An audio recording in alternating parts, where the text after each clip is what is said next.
Bikin kue yang satu ini tuh harus punya kesabaran setebel dompet DPR. Nah, proses pembuatannya tuh cukup lumayan lama, menguras waktu, tapi kalau sudah jadi, kuenya cantik banget, rasanya juga enak. Jadi kalau Bunda penasaran dengan resepnya, tonton video ini sampai selesai ya. Oke, langkah pertama masukkan gula pasir, tepung kanji atau tepung tapioka, tepung terigu, vanili bubuk bisa diganti dengan vanili cair, lalu juga tambahkan 1 sendok teh garam halus. Aduk semua bahan sampai tercampur merata, lalu tambahkan air santan. Ini aku menambahkannya bertahap aja ya. Oh ya, kalau kuenya mau lebih tahan lama dan nggak cepat basi, air santannya mending dihangatkan atau dipanaskan terlebih dahulu ya. Kalau resep yang aku pakai ini, air santannya tidak aku panaskan terlebih dahulu. Untuk air santan yang aku pakai, aku menggunakan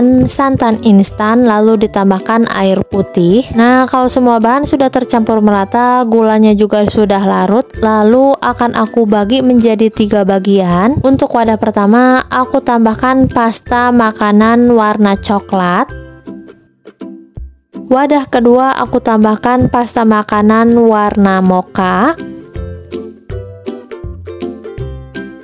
Dan untuk wadah ketiga, aku tambahkan pasta makanan warna putih. Untuk warna kuenya ini sebenarnya bisa disesuaikan selera Bunda aja ya. Nah, ini untuk semua warna adonannya sudah siap, lalu akan aku kukus. Oh ya, ini untuk cetakannya sudah aku olesi dengan minyak goreng tipis-tipis. Untuk adonan pertama, aku masukkan adonan warna coklat, disusul dengan adonan warna putih, lalu aku timpa lagi dengan adonan warna mocha. Dan untuk pengukusan masing-masing setiap warna, aku mengukusnya selama 5 menit ya, kurang lebih. Ulangi caranya sampai adonannya habis. Kukus adonan mocha, warna putih, lalu coklat, begitu ya seterusnya sampai adonannya itu habis. Untuk pengukusan terakhir, ini dikukusnya agak lama, kira-kira 20 menit agar lapis per lapisannya itu matang merata. Kalau kue lapisnya sudah matang, lalu angkat dan diamkan ya beberapa saat.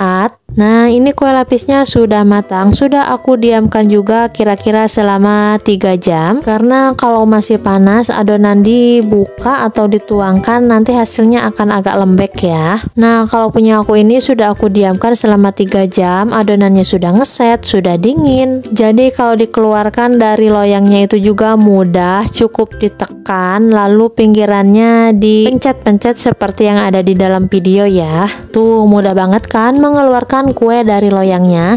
Beda halnya kalau kuenya itu masih panas, dikeluarkan dari loyangnya itu akan susah banget, akan lembek ya. Tuh, bagus banget kan hasil kuenya itu tidak lembek, ngeset sempurna, warnanya juga cantik. Soal rasa, kue ini enak banget, manis gurihnya itu terasa. Untuk teksturnya ini kenyal tapi lembut, nggak keras sama sekali, jadi wajib banget dicobain ya resepnya. Untuk kuenya ini akan aku potong dan akan aku lepaskan layer per layernya. Tuh, mudah banget kan, cantik banget warnanya. Kuenya itu nggak lembek walaupun pakai tapioka. Oke, terima kasih ya sudah menonton. Semoga resep yang aku bagikan ini bermanfaat. Terima kasih.